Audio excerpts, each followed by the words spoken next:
Buenas noches, hermanos, hermanas. Roberto Carrillo aquí con Metrovisión y aquí estamos en el estudio del libro de Hebreos. Y les agradezco a todos por su atención y por su dedicación y gracias por sus corazones, su deseo de aprender, de crecer, de aumentar tu fe y ser todo lo que Dios quiere que seas, ¿no? Y por eso estamos aquí, para aprender y ser mejores discípulos posibles. Y estamos estudiando el libro de Hebreos. Ya terminamos la semana pasada el capítulo 4 y estamos en capítulo 5 y estamos ya entrando en el corazón de esta carta con temas súper importantes. Y recordándoles que esta carta fue escrita para discípulos mayores, ¿no? Maduros, podemos decir, discípulos que ya tienen tiempo en la fe. Y siempre hay ciertamente unos retos comunes para alguien que tiene tiempo en la fe. Uno de esos retos es mantener la fe y no caer en una religión cómoda, ¿no? Una religión donde ya no nos retamos, ya no caminamos por fe, porque uno se puede acostumbrarse a la vida cristiana y especialmente cuando la gente alrededor no te persiguen o no te critican por ser cristiano, que en muchos países, en muchos lugares, nadie te va a criticar por ser cristiano. Ahora, eso sí está cambiando ahora. Y yo diría, dentro de 10, 20 años, los cristianos, los discípulos, van a ser muy perseguidos por su fe.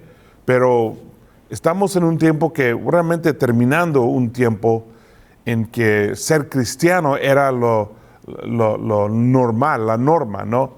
Lo que todos hacían. Y eso ya está terminando. Pero hasta ahora, la mayoría de nosotros no somos perseguidos. Esta carta fue escrita a cristianos perseguidos por su fe y tenían la tentación de regresar al judaísmo. Por eso se llama Hebreos la carta, porque era más fácil ser hebreo, más fácil ser judío que ser cristiano. Esto era un tiempo que el Imperio Romano ya empezó a buscar a los cristianos para perseguirlos, para matarlos. Y los quitaron todo, su propiedad, sus familias, todo. Y en esta persecución, los judíos que eran cristianos, que eran muchos los judíos que eran cristianos, los primeros miles de cristianos, los primeros todos eran judíos. Entonces, pero esta carta fue escrita más o menos 30 años después, de 30 a 35 años después, y con la persecución, algunos cristianos empezaron a decir a los romanos, no, es que yo soy judío, no soy cristiano, soy judío. Entonces, por esto esta carta habla tanto de Jesús y de la superioridad del mensaje de Jesús, del Salvador Jesús, de todo lo que tiene que ver con cristianismo superior al judaísmo, ¿no? Y obviamente el escritor de la carta fue judío porque usa escrituras del Antiguo Testamento de una manera muy increíble, la verdad, muy impactante. Y tiene la habilidad clarísima de retar, de enseñar las escrituras del Antiguo Testamento. Entonces ya estamos en medio de ese argumento, de esa declaración que está haciendo de la importancia de ser fiel en tu cristianismo. En capítulo 5 empezamos, dice, todo sumo sacerdote es escogido de entre los hombres, nombrado para representarlos delante de Dios y para hacer ofrendas y sacrificios por los pecados. Y como el sacerdote está sujeto a las debilidades humanas, puede tener compasión de los ignorantes y de los extraviados a causa de su propia debilidad. Tiene que ofrecer sacrificios por sus pecados tanto como por los pecados del pueblo. Nadie puede tomar este honor para sí mismo, sino que es Dios quien lo llama y le da el honor, como en el caso de Aarón. Entonces él menciona, está recordándonos de que en la tradición de los judíos escogieron cada año un sumo sacerdote, y él era la persona que tenía la responsabilidad y el honor de entrar en el cuarto de santo de los santos, ¿no? Del cuarto donde a veces vive o existe el Espíritu Santo, o más bien el Espíritu de Dios. Entonces es un honor grandísimo. Y cada año Dios escoge a alguien. Y dice, esa persona tiene que hacer sacrificios por sus propios pecados, tanto como el pueblo, ¿no? Dice, de la misma manera, Cristo no se nombró sumo sacerdote a sí mismo, sino que Dios le dio ese honor, pues Él fue quien le dijo, tú eres mi hijo y yo te he engendrado hoy. Es decir, que Jesús, Él no escogió, él no dijo que yo voy a ser sumo sacerdote. No, más bien Dios lo escogió, siendo su propio hijo, ¿no? Y dice, por eso Él dice, tú eres mi hijo y yo te he engendrado hoy. Y también le dijo en otra parte de las Escrituras, tú eres sacerdote para siempre, de la misma clase de Melquisedec.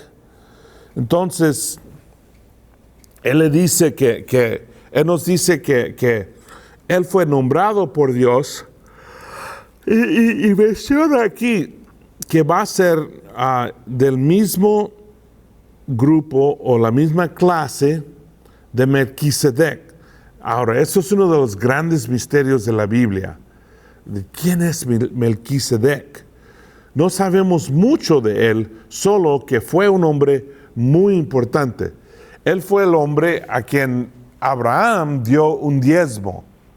Abraham se acercó a Melquisedec y le dio a él la ofrenda de Dios. Entonces, Melquisedec era como un sumo sacerdote, pero no en la línea de Aarón, no escogido en este mundo, sino escogido por Dios. Así es Jesús, dice, básicamente. Dice, mientras Cristo estuvo viviendo aquí en el mundo, con voz fuerte y muchas lágrimas, oró y suplicó a Dios que tenía poder para librarlo de la muerte. Y por su obediencia, Dios lo escuchó. Entonces, nos dice que aquí es una frase muy impactante, que Cristo estuvo viviendo aquí en el mundo y con voz fuerte y muchas lágrimas oró y suplicó a Dios. Fíjate, en Hebreos presenta a Jesús enseñándonos su grandeza, su espiritualidad, realmente que Él era Dios en carne y hueso. Nos enseña eso. Y nos enseña cómo Él es superior a toda la creación. Entonces, el libro de Hebreos es buenísimo para ayudarnos a entender que Cristo era Dios, pero también nos enseña su humanidad, que también vivió como un hombre y pasó por las pruebas de que pasa un hombre, un ser humano. Y aquí nos dice que con lágrimas, con voz fuerte, suplicó a Dios, demostrando la lucha y el dolor que tuvo que pasar Jesús, mostrando la dificultad y los tiempos difíciles y la persecución y los dolores que tenía que pasar Jesús. Y sus oraciones con lágrimas y gritos fuertes, que tenía poder para librarlo de la muerte, y por su obediencia Dios lo escuchó, porque él pasó todas estas pruebas tan difíciles, siguió siendo fiel. Él andaba fiel a pesar de todo el sufrimiento, y por eso Dios lo escuchó. Y dice, así que Cristo, a pesar de ser hijo, sufriendo, aprendió lo que es la obediencia. No, él tuvo que sufrir todo lo que nosotros sufrimos. Y así él aprendió a ser obediente. No, sin sufrimiento, la obediencia es fácil, ¿no? No nos cuesta decir yo creo en Cristo. Nos cuesta seguir su ejemplo, vivir como un discípulo. Ahí está el dolor, ahí está el sufrimiento que causa esa meta, ¿no? De que tenemos que crucificarnos nosotros mismos, tenemos que cambiar y arrepentirnos y hacer cambios fuertes y grandes. Y muchas veces son difíciles los cambios. Y ahí estamos gritando, llorando a Dios. Entonces, así uno aprende a ser realmente obediente. La persona que solo obedece cuando es fácil no es realmente obediente. Es más bien complace, ¿no? Cumple con lo que requiere, pero la persona que lo hace, aun cuando es muy difícil, eso es la persona obediente. Eso es muy importante para nosotros. Porque obviamente, hermanos, hay cosas que son fáciles hacer, fáciles obedecer, pero luego hay otras cosas que no son fáciles, que nos retan profundamente. Y la única manera de cambiarlas es con mucha oración, con todo el corazón empujando a cambiar y hacer los cambios. Eso es el crecimiento importante, que realmente uno no lo pasa sin un poquito de sufrimiento. Y así somos realmente, confirmamos que somos obedientes. Y dice, así que Cristo, a pesar de ser hijo, sufriendo, aprendió lo que es la obediencia, y al perfeccionarse de esa manera, llegó a ser fuente de salvación eterna para todos los que lo obedecen. Así que él, aun siendo fiel, siendo obediente, fue perfeccionado. Esa idea es increíble, porque normalmente pensamos de Cristo que siempre fue perfecto. Pero, bueno, dos cosas. Uno tiene que recordar que en griego la palabra perfección es teleos, lo que significa no es lo mismo que en inglés o en español muchas veces. Teleos significa que uno es maduro, que ha desarrollado, que ha llegado a su máximo, a su estatus, a su fin, ¿no? A su meta. Y nosotros no somos perfectos, obviamente. Ahora, en inglés y en español muchas veces perfecto o perfección significa sin error, ¿no? Sin mancha, sin algo incorrecto, sin errores. Y eso no es la misma cosa. La perfección en el concepto de los griegos es algo desarrollado, algo que ha llegado a su fin. Ya no hay más para crecer o para cambiar o para llegar a ser. Dicen, el tiburón es perfecto. Es una criatura que come otros y tiene todo lo que necesita para hacerlo. No tiene que cambiar nada. Para llegar a su meta, perfectamente hecho. Nosotros fuimos creados en la imagen de Dios y estamos tratando de llegar a ser como Dios y vivir como Dios. Para hacer eso, tenemos muchos cambios que hacer y tenemos mucho crecimiento, que necesitamos crecer, necesitamos aprender. y desarrollarnos en la forma de Cristo. Eso es la vida cristiana. Por eso el arrepentimiento, que significa cambio, no debe ser algo una vez por la vida o una vez por año. Es más bien algo diario. Es una manera de vivir que siempre estamos desarrollándonos, siempre estamos creciendo. Y dice, a Él que llegó a ser fuente de salvación eterna para todos los que lo obedecen. Todos los otros que nos sometimos a esa vida de obediencia, en la recompensa es que Jesús nos puede salvar a través de su obediencia, de su sacrificio, ¿no? Dice, y Dios lo nombró sumo sacerdote de la misma clase que Melquisedec. Otra vez, en la línea o en la clase de Melquisedec, no como Aarón.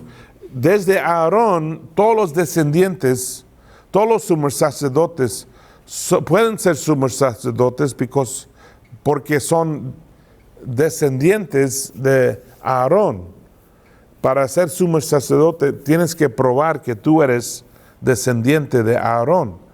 Pero Melquisedec no era descendiente de Aarón, fue escogido por Dios. Entonces dice que Jesús es así. Y continuamos. Y fíjate que Melquisedec, Melquisedec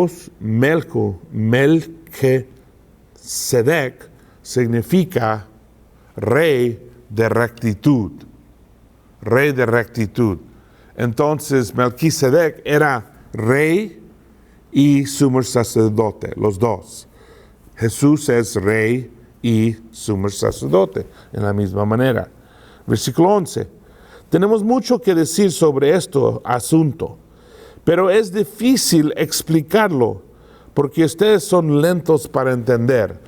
A veces la Biblia es muy directa, nos dice tal como es, ¿no? Y aquí es un ejemplo. Él dice, mira, tengo mucho que quiero enseñarte, pero es difícil porque ustedes son lentos. ¡Auch! Eso tiene que doler, ¿no? Lentos para entender, no entienden bien. Eso sí pasa a veces. Uno no entiende bien, no escucha bien, no pone la atención que necesita, entonces aprende muy lentamente. En versículo 12 dice, al cabo de tanto tiempo, ustedes ya deberían ser maestros. En cambio, necesitan que se expliquen de nuevo las cosas más sencillas de las enseñanzas de Dios. Él realmente está aquí retando y discipulando al pueblo, diciendo, mira, ustedes ya deben ser maestros, pero son lentos. Entonces tengo que volver a enseñarles las cosas sencillas, las cosas básicas para entender. Y él dice, y los que se alimentan de leche son como niños de pecho, incapaces de juzgar rectamente. La comida sólida es para los adultos, para los que ya saben juzgar porque están acostumbrados a distinguir entre lo bueno y lo malo. Entonces, él está retando los judíos, diciendo, ustedes ya deben ser maestros, pero aunque a pesar de que tienen muchos años, todavía son como niños chiquitos, comiendo comida para niños, en vez de comiendo la comida sólida. Y eso es un reto para nosotros, que debemos seguir siempre creciendo, siempre aumentando nuestra fe y no cayendo en ser en ser cómodos y no caer en hábitos sin crecimiento, sin avanzando en nuestra fe, sin empujándonos, sin siendo estudiantes, básicamente. Somos discípulos, ¿no? Somos discípulos. Significa que somos estudiantes, que debemos seguir creciendo, seguir aumentando en la fe. Y hay un versículo que te quiero enseñar y dice en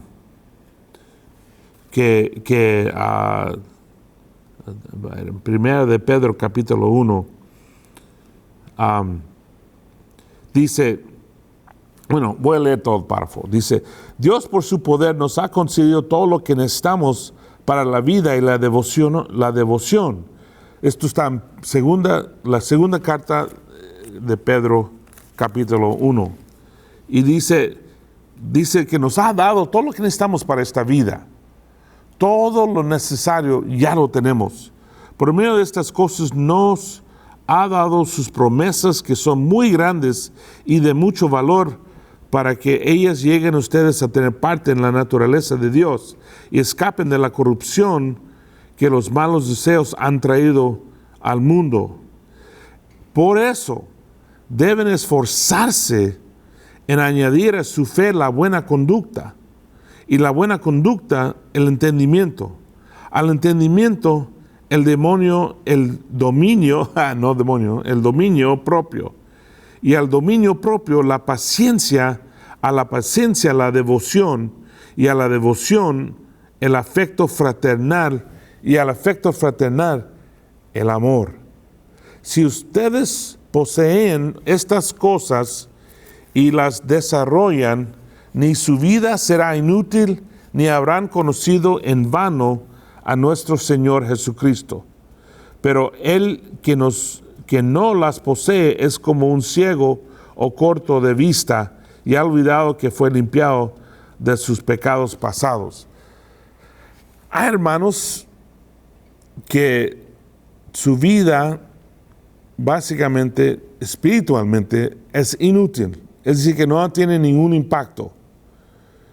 Y básicamente no tienen fruto, no tienen impacto, no están cambiando nada. ¿Por qué? Porque han dejado de añadir a su fe, de crecer. Y básicamente es lo que él está diciendo. Y es la advertencia número 3, que no dejan de crecer, no dejan de empujar, de avanzar en la fe. Tu vida depende a esto. Y yo creo que tiempos difíciles, como estos tiempos de la pandemia, son tiempos que no podemos ser iguales que antes. Tenemos que crecer, tenemos que cambiar, tenemos que avanzar, tenemos que hacer mucho más que lo que hacíamos. Entonces, un cristiano no puede complacerse y ser cómodo. Debe seguir estudiando, aprendiendo, siendo transformado por Dios. Dios está tratando de formar Cristo en nosotros. Nuestra familia necesita ver Cristo. Nuestras esposas, esposos, nuestros hijos, nuestros padres, nuestros familiares, los universitarios, los casados, los solteros, los adolescentes. Todos necesitan ver a Jesús en nosotros. Cuando entra un visitante a la iglesia, debe ver a Jesús. ¿Cómo va a ser eso? ¿Cómo va a pasar eso? Bueno, porque estamos siendo transformados en su imagen. Entonces, ¿cómo Dios hace eso? Cuando nosotros estamos creciendo, Él está añadiendo más y más del Espíritu de Cristo y la imagen de Cristo en nosotros. Entonces, el tercer reto, aquí está en capítulo 5. Siguen creciendo, hermanos. Siguen avanzando. Leen la Biblia más, estudian la Biblia más, compran libros que les ayudan a entender las cosas más profundas. Investiguen en la Biblia, conocer a Jesús más y entender más bien la vida cristiana y qué es lo que significa caminar en el sendero de Cristo, ¿no? Entonces, aquí llegamos a capítulo 6 y ahí nos paramos.